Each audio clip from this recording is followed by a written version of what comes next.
Hi everyone, and welcome to the Good Planets podcast. Every week we sit down with inspirational humans from the worlds of creativity, sports, environment and peak performance. And today we're absolutely over the moon to have Jane Evans with us, Executive Creative Director, author, activist, champion of midlife women. Jane now runs Visbile Inc, part comms agency, part activist organisation, part think tank, to communicate to and represent the most powerful consumer group on the planet, women over 50. Very good. So, seems like you've always been radical, Jane. Created the first ad to ever show a divorced couple and men doing housework effectively. You created the James Squire, Australia's first craft beer, and the Tim Tam Genie campaign that still runs after 25 years. You've run your own business since '95 with clients like Revlon, Maserati, guide dogs, and too many breweries to count. And you've launched every major tech advancement since the dawn of computing. So, Jane, welcome to the Good Planets podcast. It's great to be here. Yeah, thank you so much. Thank you so much for coming in, back in our spiritual home, the Bedu Sports studio. Jane, one quote of yours that really stuck with me was that ageism has impacted you and affected you at every stage of your career. So, absolutely. Yeah, I'd love for you to sort of talk to that and tell us your story. So, well, the first was that I was 20 when I got my first job at Liga Stellani as an art director, which was, at least 3 or 4 years younger than everybody else. Just because I knew exactly what I wanted to do. I was 12 years old. I saw the posters in the underground, and I was like, that's what I want to do. I want to put words and pictures together. And followed by, Charles Saatchi's wonderful fly poster in my biology lab. It was like, that's it, I'm sold. What is this thing? What is this magic? I want to do this. So I went to a library in those days, it was like, so what is that? To actually find out what this was of putting words and pictures together. Found out it was advertising, and then found out that it were colleges that did it. So at 16, I was out of school and at art school going to do advertising. So I graduated a year early and got my first job, or I graduated because I got my first job. I went back and they were like, you got a job? Bye, you're on your way. So I was always too young to begin with. And then 10 years later, when I was ready to be a creative director, I was still too young because I was only 30. And then, 2 years after that, then all of a sudden I was too likely to get pregnant. And at the time, there was no maternity leave, there was no childcare, and there was no way that you could, carry on a big multinational career and be a mum. So I had to basically start up my own agency to be able to do both. I bought a massive, great big warehouse, started the agency downstairs, and started my family upstairs.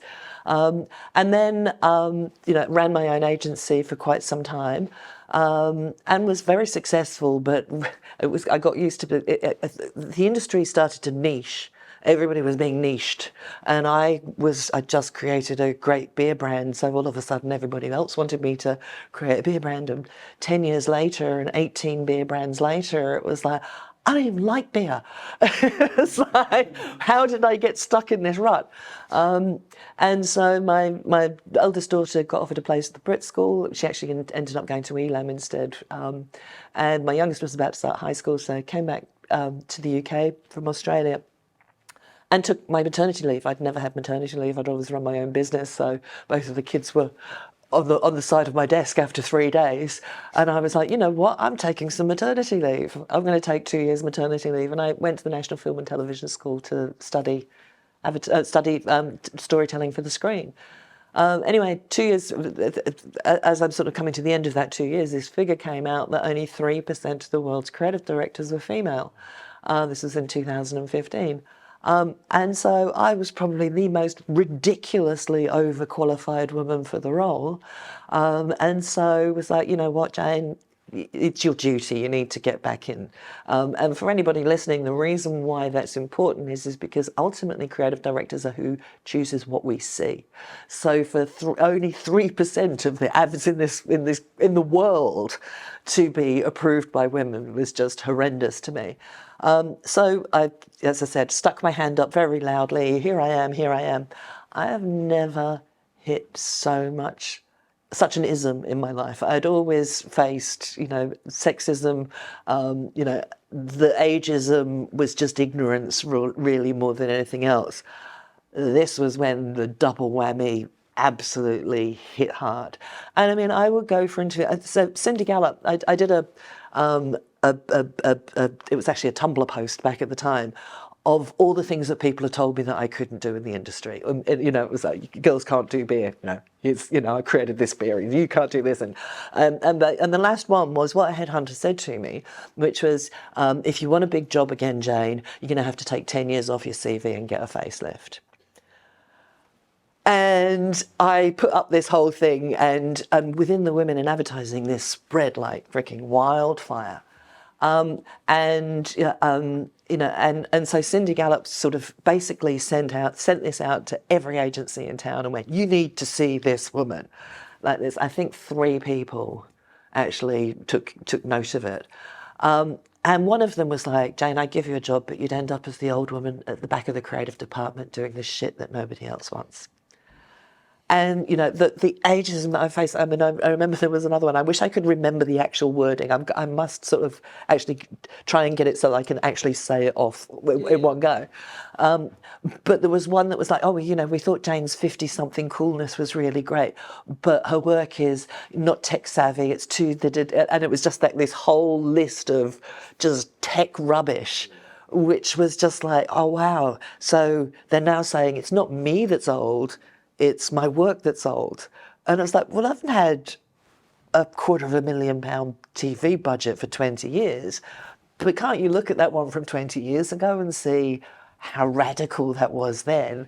And if I can do something that radical then, why on earth would you think that I couldn't do anything that radical now? So it was an absolute lack of imagination, a lack of inspiration, but also ageism against women is so societally ingrained that everybody's fighting thousands of years of this. Add to the fact that we're the first generation of women with rights in the workplace. So, I do speeches and I get everybody in the audience singing Bohemian Rhapsody. And everybody can sing every single word. And then I go, okay, do you know what else happened the week that became #1? And the silence in the whole place. I said, the Queen signed equal opportunity into law. And honestly, people start falling over because they don't realise just how recent it was. And that we're actually now just seeing the first generation of women completing the career cycle. We're seeing the first ones going through menopause. Why all of a sudden have we started hearing about menopause? Because this generation are the first ones that have gone through it. We're now seeing the first generation of women that are getting to the end of the careers. And I'm sorry, but it ain't pretty. And, we say to younger women, if we don't change this now, you are going to suffer in the same way as we do. And again, for younger women, you're always in a freaking hurry. Okay, you've got to get to the right school, you've got to get the right degree, you've got to get the right job, then you've got to find the right partner, then you've got to work as hard as you possibly can to get as high up the ladder until you can take a break to have your kids. And then when you take the break, you're going to come back in at a lower level and you're going to absolutely kill yourself with childcare and this, that, and the other. And I go, what's the fucking point? Because by the time they're teenagers, you'll have lost your career. And these women are just like in absolute shock because, again, most people only think up to the point of when they have kids. They only plan their lives up until this point. They don't think about it any further. And what they don't, and again, what people don't realise is we've been given a gift. I've been middle-aged since I was 35. When I was 35, my life expectancy was 70. Pension at 60, pop your clogs 70, 72, something like that. We're now going to live till we're 90, 100. Healthy boomers, which I'm not one of them, are going to live till 120. And it was like, and we're cutting off careers and opportunities and a second half of life for women at this point. Absolute madness. And again, this 20 years that we've been given has not been put on the end, it's been put in the middle. And, and what we're finding, and again, all this talk about menopause, menopause is dreadful, bullshit. It is for some women. It's very, very serious but for most women, it's just something else that they deal with. For 20% of women, it doesn't affect them at all.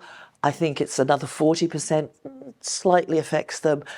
It's, and the vocal ones have been the one that's, absolutely scaring the hell out of everybody, going, you're going to be a sweaty, manic, crazy mess with no memory, which again builds a new stereotype, which is not helpful for what our real problems are. When the truth is that at the end of the menopause, and again, if we can sort of look at this as a journey, we get this boost of testosterone. And I mean, I can remember the exact day that my menopause finished. And I just went, holy shit, this is how confident David Droga felt at 25. Because this boost of testosterone just all of a sudden gives you this massive boost. All the confidence that you lose in menopause all of a sudden comes back. And this boost of testosterone, and also the sort of realization that you haven't got any more baby-making chemicals in you to slow you down. I mean, so people used to say to me, do you feel younger after the other do you feel like a teenager again? I said, I feel like a 10-year-old again. It was like, I feel like my body is back to the potential before all of those chemicals came in. It was like, it really is quite a liberating experience. And so we find at this time that so many women, I'm going to start a business, I'm going to make a film, I'm going to travel the world, I'm going to, buy a camper van and travel around Scotland. And it was like, you see that women are just sort of like, well, what am I going to do with the rest of my life?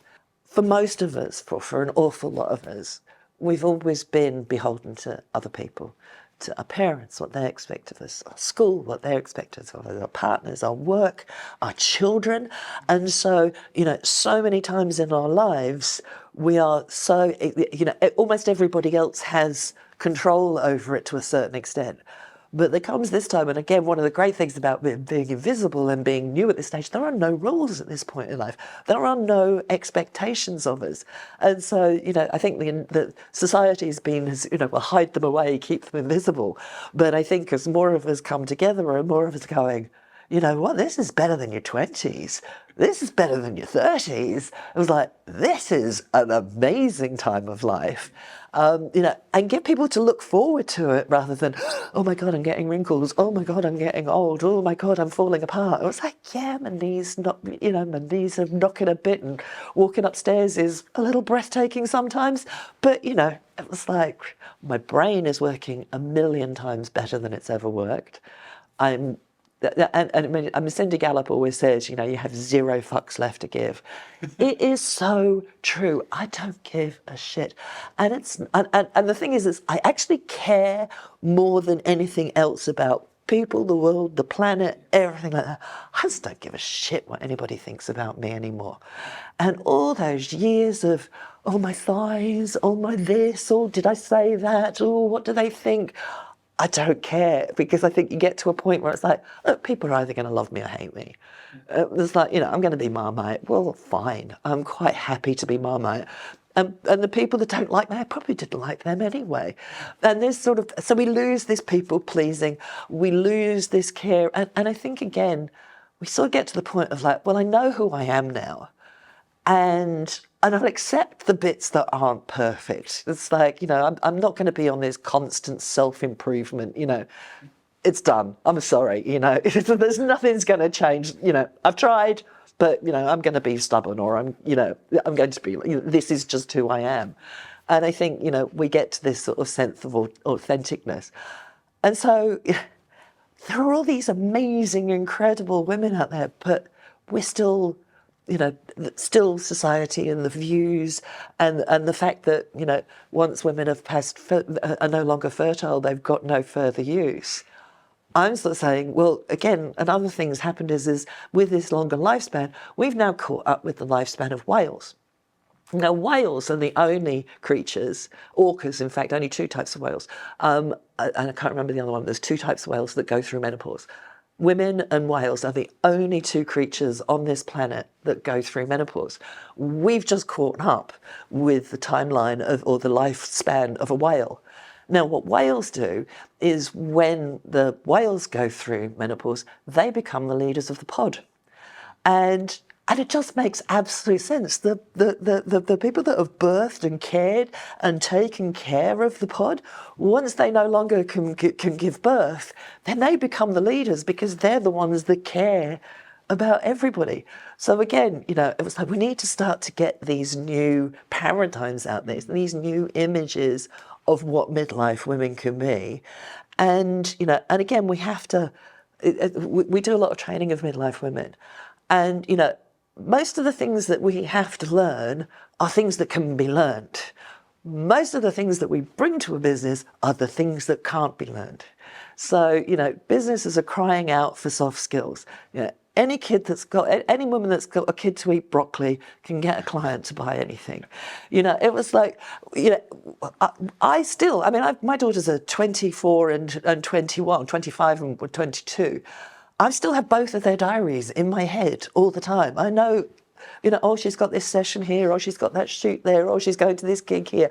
I mean, it's just like, you know, the organisational abilities that we have, the multitasking that we have, you know, again, you know, talking down toddlers, all of the skills. I mean, we are graduates, PhDs, masters in life. And so in this world where 90% of the jobs that are going to exist in 10 years don't exist right now. And, you know, many of the jobs that are out here didn't exist 5 years ago. Why are we not giving the midlife women, the women with the life experience, the skills to be able to take on these new things? Because again, it was like, what, you're training the best kids in this, train the best in life in this. And, you know, we've done, you know, this is our third year of doing our Visible Start course with WPP. And we've had 32 women employed in WPP. And Mark Reed is now, this is actually giving us a competitive advantage. And, you know, Karen Blackett was like, we've got some real rock stars out of this. And, you know, 3 of those 32 women were named as leaders of the future in WPP last year. So these women aren't just being trained and going in and being the old woman at the back of the department doing the shit that nobody else wants. They're going in there and they're rocking it. They're really making a change. They're alive, they're vivacious. And young people are just, and again, younger women in particular have got nobody to look up to. They've got, again, the only people they've got to see is their mum and their friends. And that's the only vision they've got of what this next stage of life is. And so, you know, again, you know, I have so many young women that like, oh my God, I'm such a fangirl. And I love that because it's like, this is what we need to do. And, you know, I have so many women that, again, what happens is we buy the bullshit too. And so we have to get through it. And once we get rid of our fear of, oh, young people don't care about us, they're not going to be interested in what we say, and actually put themselves out there, you find younger women like, oh my God, this is exactly what I need. I really need to see what the future is, what my future can be. James, where do I start with it? It's the paradigm shift, as you said. That's the big game changer for everybody, and it's not a decline as you move along your career as you get older, but actually no, this is this peak that you get to. You have the most experience possible in every aspect of work and life, and this incredible lust for life and energy and enthusiasm and ability to do it beyond anyone else. And as you said, it's the not just for young women, for everybody looking up to, like, you've got the right people leading companies and leading everyone, and an example of like, okay, you know, this actually is just going to be a continual progression. That's going to impact everybody. And also, I think, you know, the zero fucks left to give is something that is seriously missing in business. And, you know, if younger people can actually say, you know what, I can tell that client to fuck off without them even knowing that they've been told to fuck off. Do you know what I mean? If we can show you, we've been doing this for years. We've been fighting every ism known to mankind. I mean, it was like, if you went and looked at what happened, I mean, I sort of said we should have a Halloween special where we all stick a torch under our face and go, you know, tell all of our sexual harassment stories and all of the shit that we went through in our careers. Because when we tell younger women, they're just like, oh my God, how did you cope with that? And it was like, well, we just did. We had to find, we had to survive. We had to find ways of getting around this stuff. For me, it was always humour. And, you know, you've got to find a way to get around all of these obstacles because there are millions of obstacles. So what we've done is we've worked through the isms and we've kept our careers because we found the clever ways around it. And so in a world where everybody's too afraid to say no to a client or stand up for ideas or, you know, just go, no, you know, we can actually show you how to do it because there are ways of clients feeling loved, cared for, without having to go, oh, yes, you're right, we will change this, take the idea out of it. Oh, yes, that is more important than what we believe is important. I think you touched on it there. It's that beautiful sort of, it's that not giving a fuck, but aligned with empathy and compassion. That's that sweet spot, right? Yeah. And also the other thing is and I say this to all the women, is channel your anger for good. There is nothing worse than somebody moaning and freaking out. And again, my criticism with the men my age in the industry is because they've never faced an ism. And now they're faced, oh, bloody hell, we're facing ageism. And it was like, those bloody young people, they do this. And it was like, that's ageism, man. You can't turn around and say you're getting ageism against you and then immediately and go and attack those stupid young people that don't know what they're doing. You know, so you're not going to survive in any environment, whether that be negotiating with a child or a very senior client, unless you've got that balance of, I know what it is that you want to achieve and I know why you're saying take this brilliant idea out of this, but have you looked at it from this direction? Have you looked at it from that direction? And, you know, again, giving people this sense of, I'm not here to fight you. I'm actually trying to fight a societal attitude, and it's nothing to do with you personally. It's nothing to do. I mean, if we took everything personally that we'd faced, I mean, we'd be all in mental hospitals now, and you know. And again, I sort of say we've spent our careers avoiding big egos, not fostering them. So you know, it's. I think we've got a tremendous amount that we can go in and fight for people. And again, you know, my copywriter and I in Australia were probably the first two senior creatives that had ever been in any of the agencies. And we used to drag girls out of the toilets that were crying in the toilet. And we'd just say, do not cry in the toilet. Cry out there. It's like, you know, the men will go and punch the walls if they're angry. If a client's upset them, if something's upset them, they will show how upset they are. But you'll go and hide in the bathrooms. It was like, no, cry outside. If you're angry, be angry. Stop hiding your emotions because emotions aren't bad, you know. And it was like, if work is making you cry, then work should damn well know it's making you cry. In the same way as they do from the hole in the wall, they're just going to have to pastor up from John. Jane, we chatted about this before we were recording, but what's really struck me about this conversation and everything you're doing, and said there could have been decisions at every point in your career to have been aware of these all the isms that you were facing, but either been swamped by them or just tried to look at them from the perspective of just improving your own individual career. But it's always really struck me that you are so concerned for the collective and not just everyone at the same age as you, but the generations coming through. Where does that drive to not just moan or look inside, but like go, no, fuck this, I'm gonna change it?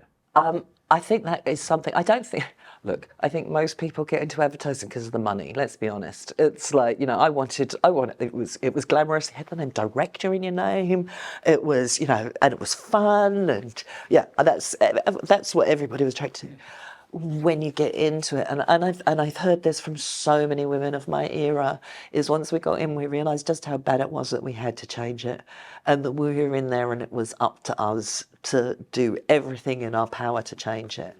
And so I think that's always been, you know, it's, I mean, I'd worked with a woman that was told she was an anarchist because she refused to put blue liquid on a sanitary towel commercial.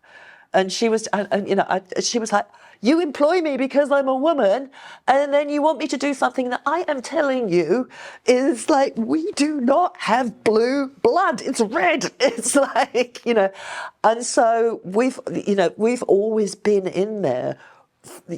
And again, you know, when I started, there was one woman in a creative department. 10 years later, there may be two, maybe three.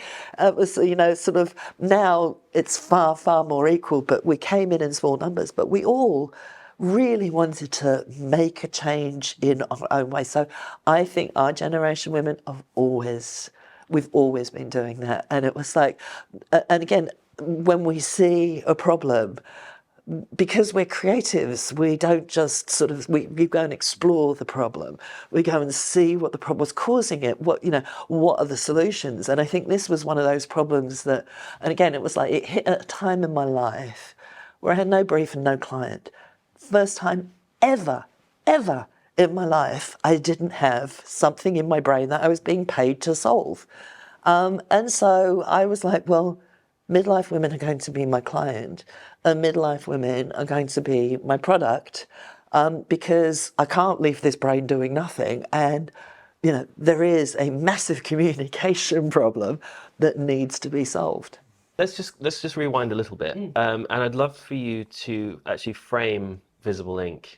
a bit more. So yeah, tell us about. Okay, so Visbile Inc. is a new name for us. So we were up until recently known as Uninvisibility, or the Uninvisibility Project, and that all happened purely by accident. So I woke up in the middle of all my troubles and actually put out a tweet saying, are there actually any women over the age of 50 creating ads in London? It was retweeted 64 times with comments like, you know, hen's teeth and unicorn tears, easier to find. But I found I got 8 names, 4 of whom were actually working. And I went and met these women. And they just had the most fascinating stories. And so I thought I was setting up a sort of Humans of New York type thing where I'd take a photograph of a midlife woman, write her story, and we'd just be sort of highlighting them. And again, at the time, it was just me. So in 40 days and 40 nights, I photographed 15 women, wrote their stories, built a website, created all the social media, even got a PR campaign. And in the first 2 weeks, our hashtag got 2 million views. And it just sort of went off like wildfire. And then 2 weeks later, the emails started coming through. I was one of the world's first VJs. I'm now applying for jobs as a hotel maid. I was a PR whiz. I'm now driving a bus. I was a VR director for the BBC. I'm now wiping the arse of an Alzheimer's patient. And it just became absolutely apparent that this was bigger than advertising, and that there was this epidemic of unemployment for women 45 plus. So then lockdown came, and Carol Russell, my very good friend who'd I'd met at the National Film and Television School, I'd actually written half of the book as the manifesto, and I just got a publisher, and was just about to start the next draft. And then George Floyd happened, and I just went, the last thing the world needs, and another book by a white middle-class feminist. And so I was like, Carol, do you want to come and write this book with me? And so basically during lockdown, we sat down and we wrote this book. And during the process, Mark Reed at WPP, he'd been taken out of context, but it had gone out that he had said that he was proud of the fact that everybody at WPP was under the age of 30 and that nobody harked back to the 80s, luckily. As you can imagine, his staff were furious. The shareholders weren't very happy about that, and Twitter was going mental. So throughout the week, I was like, Mark Reed, we need to talk. Mark Reed, we need to talk. Mark Reed, we need to talk. On the Friday, I was actually doing a speech after Sir Martin Sorrell. So I was like, great, everybody's going to be listening in to his nemesis. So again, Martin, you need to speak to us. Martin, you need to speak to us. I think Cindy Gallop put a call into him and on Friday afternoon and said, you really need to speak to Jane Evans. And to his credit, on the Saturday, Mark Reed rang me. And he started out with all the, all it was taken out of context and this, that and the other. And anyway, he got to the end of the call and he was just like, well, that wasn't the call I was expecting. And he was actually in shock. He was like, I wasn't expecting a sell. And on Monday afternoon, there was a proposal put in with him that that jobs in digital analytics and programmatic didn't exist 5 years ago, and that everybody was getting the best kids out of school and training them. And so all I said to Mark was, we've got the best kids from the School of Life. Why don't you train them? It was an absolute no-brainer. It was signed off almost immediately. And the following March, we ran our first program. And, we're now on our third one. We've got 1,200 women all trained back up, given their confidence back up, got their CVs polished and are ready and waiting to work. And so now we're sort of at a stage where we're really looking at everything that we're doing. And so Visible Start uninvisibility was never meant to be a brand name. Nobody can say it. Nobody can spell it. It's like it was only ever meant to be, a social media campaign. So we just re-looked at everything and we've rebranded as Visbile Inc. And basically what we want to be is as a matriarchal holding company for businesses that we create. So we have Visible Start, which is our training program. We have Visible Society, which is our community of 1,200 women and growing. And we now have Visible Creators, which is an elite group of the most incredible female creatives from around the world. And I'm sorry, there aren't many of them in the UK. The UK was very behind on employing women at the time. And basically we work with clients to really, this is women 45 plus buy 50.3% of everything. They are the most powerful consumer group on this planet, and yet they are not represented in agencies, they're not represented in media, they're not represented at the clients, they're not represented on television.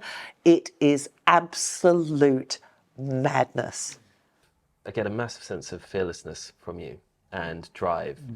So I would imagine that when you're going to speak to these companies and you might meet a CEO who's willing to take the call or have a meeting, that might be a man. And what pushback do you get? What are the key things you need to overcome and how do you do it? Okay, so this has happened to me twice. So I remember the first one was this was in the very, very early days before we had anything out, and I was basically telling him, and at the time we were very much focusing on the pension problem, that we've got this generation of women with no pension savings. Oh, actually, could you talk a little bit about that? Yeah. So basically, our generation, we were promised that we were basically told, you work. You pay your national insurance, you'll get your pension at 60, it's enough to live on. That's all you need to know, because nobody has given our generation of women any financial education whatsoever. No, none of us. We've got 30% of the pension savings of men. 48% of women of our era have zero pension at all. Those that were expecting at 60 have all of a sudden now getting at 67. And so we're actually facing a future where we have a generation of women living in poverty. It's already happening in Australia. The biggest group of homelessness in Australia is women 55 plus. That's shocking. So, the world, folks, our mums, your mums, everybody's mums, half of them are going to retire in poverty unless we make a change now, which is absolutely essential. Yeah. So anyway, back to your point of men. So I sort of had this meeting, it's all very nods and yes. 3 days later, and this has happened with 2 different men, 3 days later, he rings me up and said, I've been going to Canary Wharf for the last 3 days and I've been looking. And he says, I've not seen a single woman over the age of 50, not one. No, not one. And it's almost like once you wake them up to it, at the beginning it's, oh, who's this, gobby bitch shouting at me and throwing all these figures at me. And then they go out and they take it on board and they take it out to the real world. And they're like, whoa. And I even remember with my daughters when I was looking for work, because, you've got, they were 14, 15, horrible teenagers at the time. They were horrible. And, they were like, oh, you're not trying hard enough, Mum, and why haven't you, and why can't we have a nice car, and why can't I go on this school trip, and, why aren't I at private school anymore, and, and they were really, from their perspective, they were like, what's wrong with you, and what are you doing wrong? And I remember my daughter went to Shoreditch one day, and she was like, I was in Shoreditch, and everybody was in business clothes, so everybody was in business. So I didn't see anybody over the age of 35, Mum. She was like, it's real, isn't it? She was like, it's real, isn't it? I was like, yes, it is real. And it was like, we are invisible, we are not there. And it was like, once you point it out, you can't help but see it. Yeah. As men, what can we do? What is the first thing you would say to us? First thing you can say to us is, all right, so, and let me just say, maybe there's different ages of men. So men of my age, okay, you have all been fucking complicit. All of you, every single one of you. Do not ever try and tell us that you haven't been. You're like, oh, where did all the women disappear to? Where do you think? You didn't even notice. You didn't care. You were so busy going after your careers that you didn't notice. And I've had many, many arguments with men of my era going, I don't know what you're all moaning about. It was just as bad for us. And then they'll tell me a story and then see like my face crumble and go, oh my God, do you actually hear how triggering it is for what you're saying to me? So I think, first of all, for men my age, go and look at how complicit you have been along the way. I mean, be really honest with yourself. And you've been sexist all the way through your career. You fought, and again, the guys we work with, it was banter, it was friendly competition. But did you notice just that we were on the slanted side of the pitch with the sun in our eyes? Yeah. Did you notice that? And it was like, so I think the first thing is actually be honest and recognise just how complicit you have been in it. Whether you were a sexual abuser or not, did you give them nicknames? Did you pat them on the back? Did you, if you saw a woman being abused, did you say anything? Did you do anything? What did you do? What was your reaction? So first of all, I think you need to get to a place of humility that actually you are responsible for this in a large, large way. And what are you going to do? What are you going to do? Stop asking me to fix it. What are you going to do to fix it? What can you do to fix it? Because put yourself in this position. If you'd spent this long in your career and never been given the break, that had always been somebody stopping you, what would you, if somebody gave you a free rein, what would you do? And I think, again, people take chances on young people. Take some chances on some midlife women because they will amaze you. So comments like, Jane, you're great, but your work's old. Well, if I'm great and I've done great work, why do you think I can't do great work anymore? Give me a budget, give me a brief. And again, employers, callers, give us a shot. When you're going for training, train. When you're immediately going, oh, AI is coming in, we need to train a whole heap of kids. You need to train everybody, man. And we need to stop looking at, and again, they say, and they've been saying this for years, that the future of work is lifelong learning and multiple careers. This is the careers of the past are gone. So now, when you're looking at lifelong careers and lifelong learning, start looking at midlife women and also stop looking at everything from your perspective. It's interesting, we had a conversation yesterday about divorce and why divorce happens around menopause. And so there's 2 points that it happens. So the first is when the women, for the first time probably ever in a long, long time, they've actually got something that they need people to care for them for. And they find that it ain't there. That they don't care that you've got a rage or that you haven't slept or that and so the usual point in which they leave is like, I've cared for everybody for all these years and nobody can care for me. The second point is when they've gone through menopause and they've got this sort of like burst of energy and what are we going to do now? And the husband just wants to sit and watch TV and he's cruising down to retirement.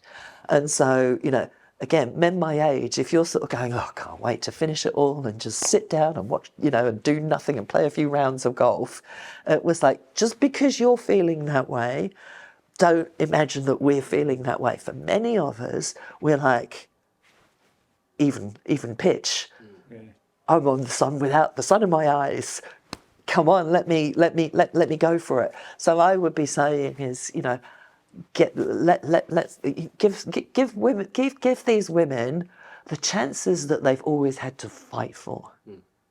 Always. I don't think I've had a single opportunity in my life that I haven't had to fight for. It'd be really lovely if somebody, seriously, it'd be really lovely if a client just went, bloody hell, Jane, you're amazing, you know what you're doing. Here's $1 million campaign, here's the brief, No, I'm still having to fight for everything. It's just like, we're exhausted from fighting. It was like, how many times do we have to prove ourselves? It is incredible that the amount of fight you have in you to keep changing this. And I think for us, there's things like, this maybe isn't for the camera, but there's things we intrinsically know, being a generation below, and I do see hope. Again, the reason why I say our generation and younger generations is because you guys, you're the first generations that were brought up with working mums.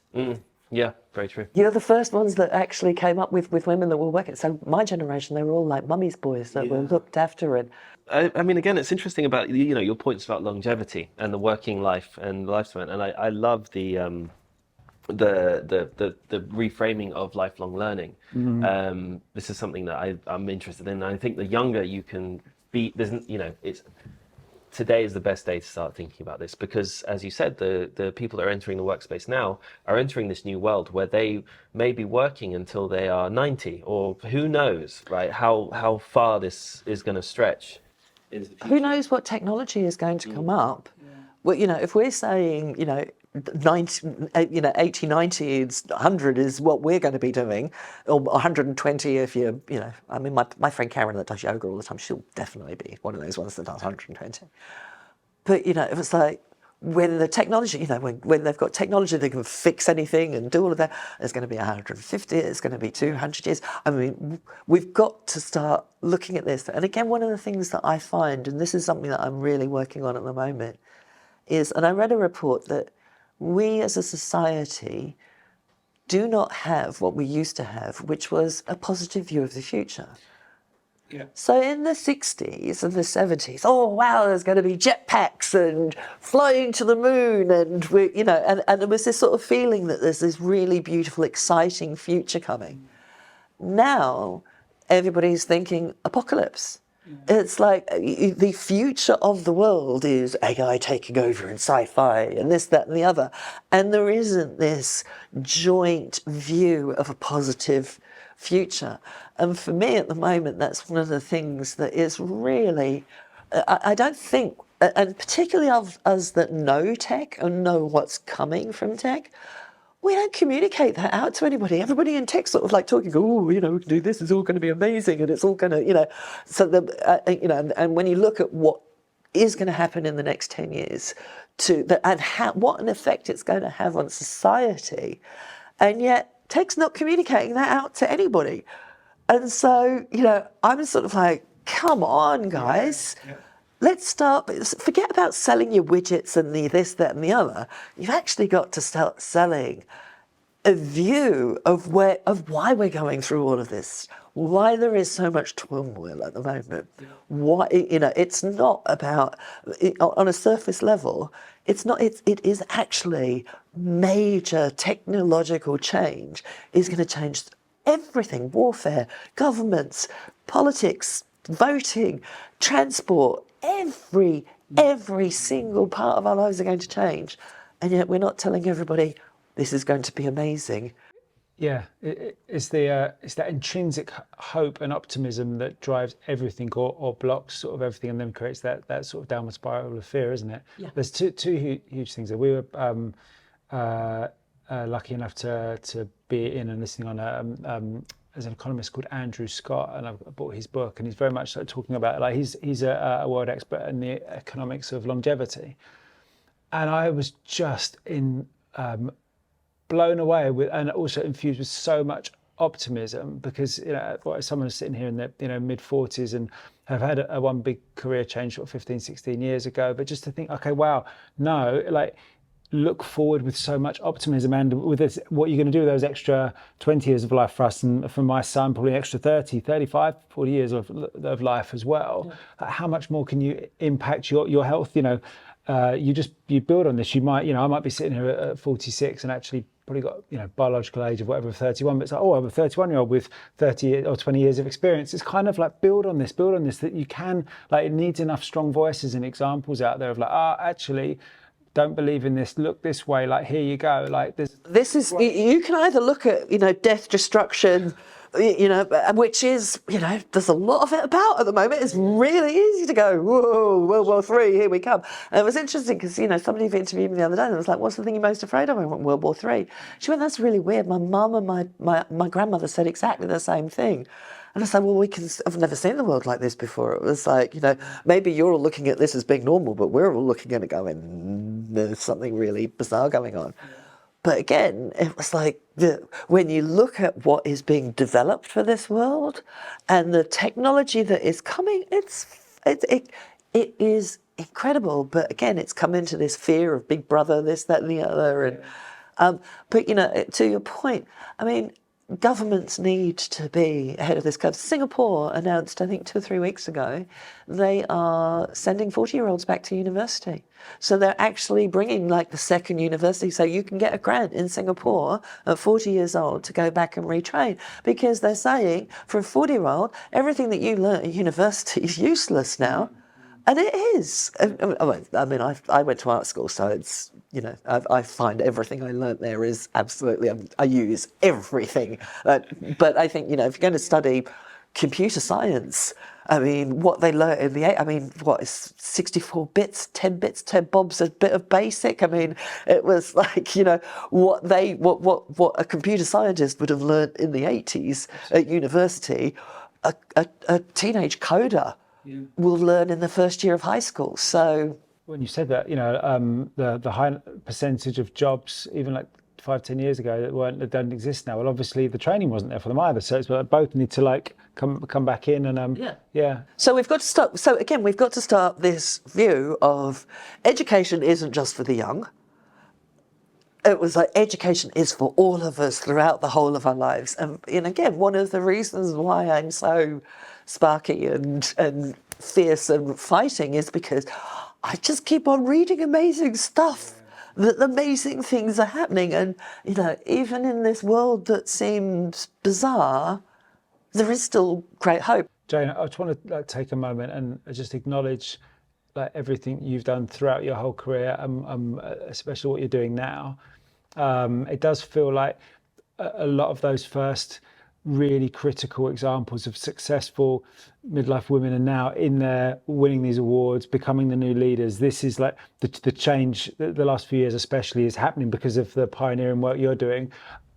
If we're looking at now and maybe like future facing for you over the next sort of 5-10 years and beyond, what are some of the things you're looking for to sort of signify the success you want?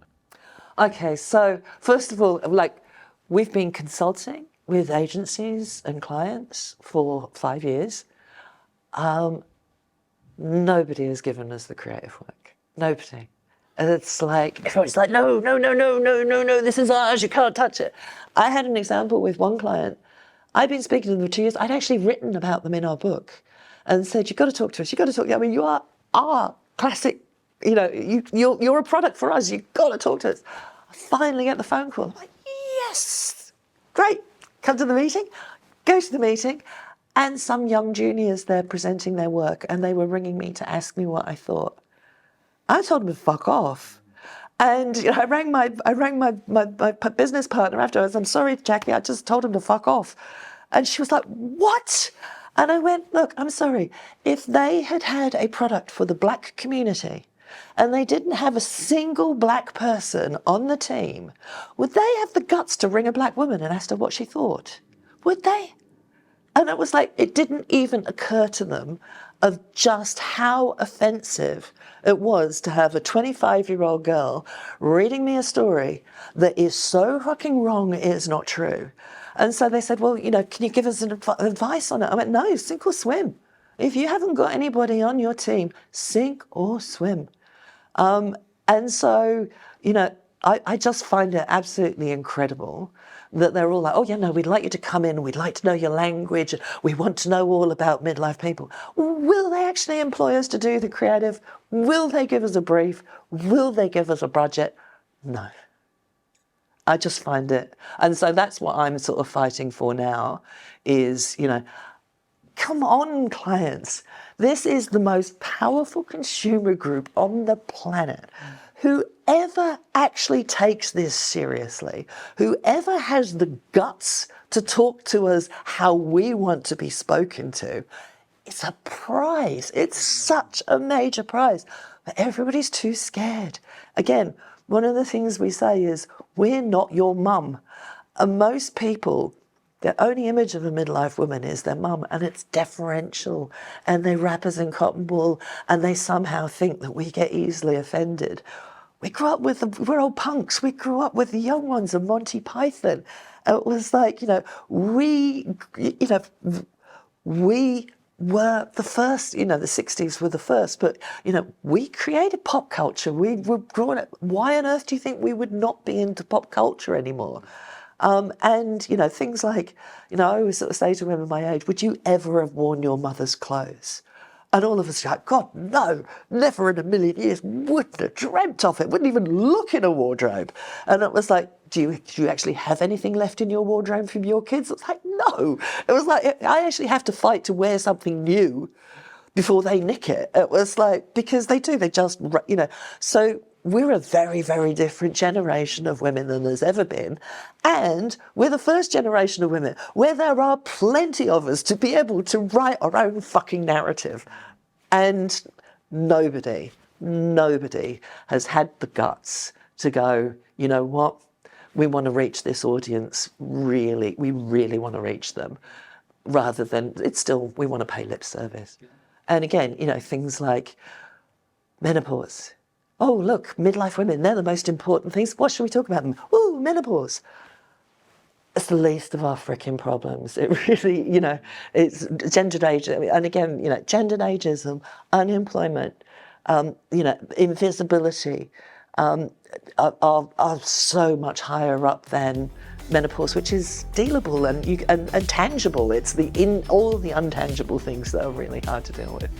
It's that really big systemic and paradigm shift in work, and as you said, it feels like you just get a few of those courageous people, with a greater awareness of what's happening there, and then you start to get those lead dominoes that change everything. That's right. Yeah, I mean the generational shift. It feels like there's a lot we can be doing immediately, but it does seem like there's a generational thing where we can do more and more as time progresses, and new people are coming in with these ideas. Me and Duncan are learning about these ideas mid-career or early mid-career. Some people haven't heard about this until they're near the end of the career, but now everyone that comes in should be aware of this. This affects everybody, right? It's like, even if you're a man, you have women you care about, you have mothers, you have sisters, you have partners, and this will happen to them if you don't do something about it.